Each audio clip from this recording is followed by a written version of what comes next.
Ahoj a vitaj pri ďalšom videu z mojej cesty za miliónovým portfóliom. Dnes ti opäť ukážem aktuálny stav môjho portfólia a porozprávame sa o tom, prečo sa oplatí pokračovať v investovaní aj vtedy, keď trhy kolíšu.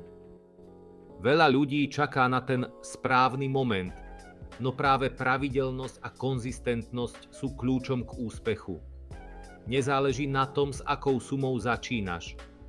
Dôležité je, aby si začal a vydržal. V tomto období som portfólio opäť rozšíril o niekoľko akcií a ETF, ktoré považujem za kvalitné, dlhodobé príležitosti. Všetky nákupy do portfólia zdieľam na mojom Patreone.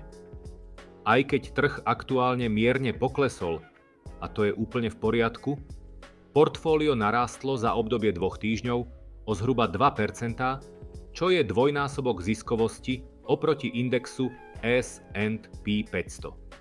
Popravde sa teším na budúci rast trhu, keďže sa mi podarilo dokúpiť kvalitné spoločnosti ako Berkshire Hathaway, ASML, Oracle a ďalšie za výborné ceny a očakávam, že náskok ziskovosti oproti indexu sa tak ešte viac zvýši. K záveru videa by som dodal, že poklesy sú prirodzenou súčasťou investovania a v skutočnosti sú to najlepšie momenty na nákup. Napriek menším výkyvom sa moje portfólio drží dobre a aj naďalej pravidelne investujem každých 14 dní. Chceš ma podporiť v ďalšej tvorbe, alebo chceš vedieť, aké konkrétne akcie a ETF kupujem? Pridaj sa na môj Patreon, kde zdieľam detaily každého nákupu spolu s investičnými poznámkami. Odkaz na Patreon nájdeš v popise videa.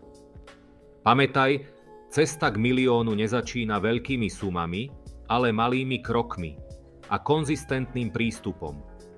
Aj ja som začínal s malými vkladmi, no pravidelnosť a disciplína mi postupne budujú silné portfólio. Daj mi vedieť v komentároch, ako sa darí tvojej investičnej ceste. Ak chceš sledovať môj ďalší progres, daj odber, like a zapni si notifikácie. Investujte múdro a vidíme sa na budúce.